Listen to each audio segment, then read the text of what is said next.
In the last week or so, several of you have emailed me or tweeted me about the horrible incident that occurred at Rockville High School in Maryland. On March 16th, a 14-year-old female student was allegedly raped in a school bathroom by two male illegal alien students. A story of such brutality, particularly against a minor, in what should be a safe and secure facility, naturally and understandably has blood boiling. Parents against school administration, media against school administration, even media against media. Tucker Carlson of Fox News accused other networks of ignoring the story. Since other networks are determined to ignore it, we open tonight with more coverage of the horrific alleged rape in Rockville, Maryland. Brian Stelter of CNN responded, accusing Tucker and Fox of politicizing the story to suit their agenda. Now on Fox, all roads lead back to media bias. So Tucker Carlson called out channels like CNN for not covering this story thoroughly. Fox chose to focus on that, partly tying it to Trump's immigration agenda. Everyone is sharpening their pitchforks, and I can understand that urge. What happened in Rockville should be a never again incident. It should be important to know how it happened, why it happened, and who is responsible. Brian Stelter asked an important question in his segment. When does a story of local violence become a national issue? Rapes and assaults and murders are local news stories on a daily basis. But when do they break through to become national news? And when do they not? To me, the answer is when the story has national implications. Digging into this story, I was fascinated by the how question. How does this happen? What are the policies that allow this to happen? And to my surprise, the answer is by no means limited to Rockville. It is by no means limited to Montgomery County. It is by no means limited to the state of Maryland. The answer is national in scale. And because of that scale, we should all understand this story. And we should think about our local schools within its context. First, let's review what allegedly happened in Rockville, acknowledging that this incident is still under investigation and has yet to be adjudicated in a court of law. For the purposes of our current understanding, let's take what the police report says as true, even if only as a hypothetical, of what could happen under current policy. The 14-year-old victim met her two attackers in a school hallway, where she was pushed into the boys' bathroom and into a stall, forcibly undressed, and sexually assaulted by both young men, silenced with a hand over her mouth as she cried out for help in pain. Nobody intervened until both attackers had their way and left the incident at their leisure. A forensic specialist collected DNA evidence at the scene. These attackers have been charged. They are Henry Sanchez, age 18 of Guatemala, and Jose Montano, age 17 of El Salvador. Both are illegal aliens. Sanchez had a pending deportation order from Immigration and Customs Enforcement, but it should be noted that neither had a prior criminal record beyond their illegal presence, nor school disciplinary issues. Each has been in the U.S. for less than a year. Both were enrolled at Rockville High School, taking English as a second language classes. How does that happen? How do we have unvetted adults, or at least one adult in this case, walking the same hallways as our children, with security so insufficient that an attack on this level can proceed uninterrupted through several minutes of the victim's resistance and cries of pain? If you and I want answers, surely the community in Rockville is livid. And that's why school administration hosted a community meeting on the issue on March 21st to explain the incident and to take questions. As you'd expect, many community members had the same questions I do. How did this happen? What are the policies that allowed this to happen? Here are the answers from the school district's chief academic officer, as well as the superintendent. The first thing is we've gotten lots of questions about the requirements for enrollment and educating students.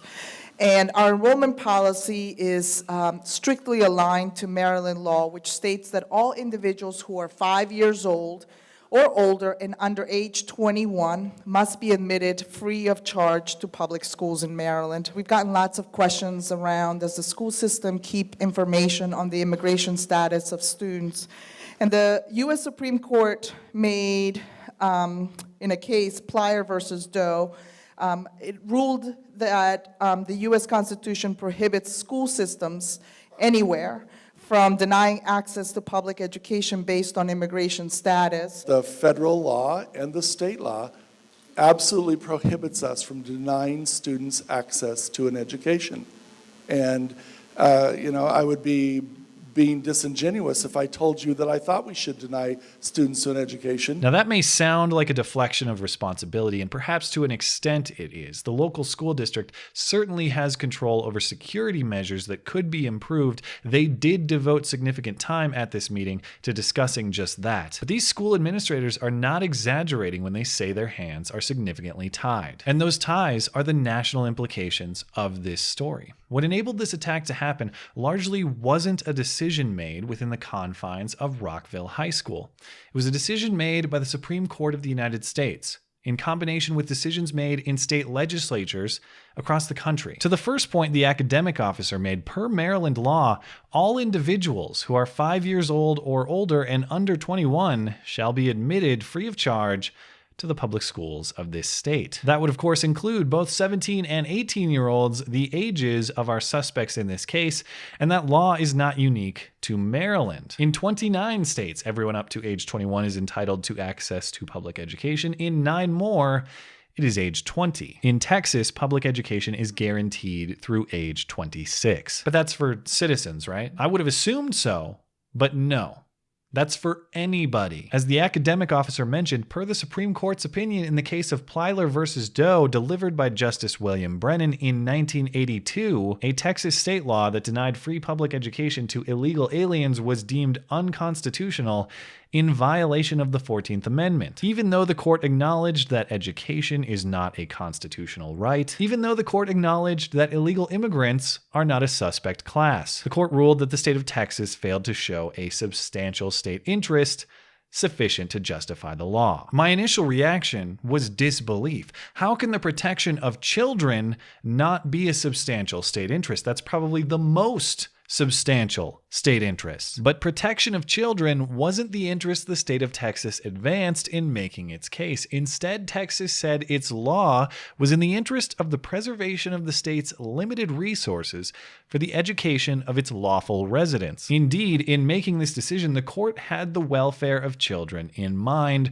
reluctant to withhold education access from children who arrived in this country through no fault of their own. In that context, I still don't agree, but I can see where the court is coming from. That's not the context we're talking about in the Rockville case, however, nor is that the context this decision creates in most states across the country. This case, in combination with state laws, creates a circumstance in which we aren't necessarily dealing with children who came here through no fault of their own. We are dealing with adults who came here through their own volition. And we now have a circumstance in which those unvetted adults are entitled to access to our schools and to our children.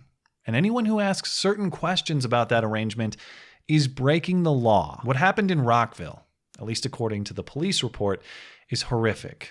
But I hope it can be a moment of learning that can lead to policy reform. It's easy to look at Rockville and point your pitchfork at school administrators there and think, man, I'm glad that's not going on in my community. But under current Supreme Court jurisprudence, there is no reason it couldn't happen in your community. And your hands, and the hands of local parents, and local teachers, and local school administrators would all be tied, just like the hands in Rockville are. Rockville is not their problem.